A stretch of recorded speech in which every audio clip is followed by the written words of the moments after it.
As a planner and designer, an author, a TV host, and an owner of a lifestyle brand, it is really, really important to have a philosophy with how you work. And over the course of our mentorship program, I want to make sure that you develop your philosophy. And mine is that I have to be fully present. I must have a passion for creativity and for excellence.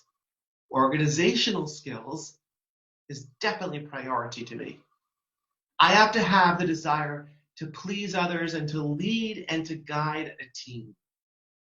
Now, connecting with your clients for me is crucial, and I need to understand who they are and what makes each of them happy.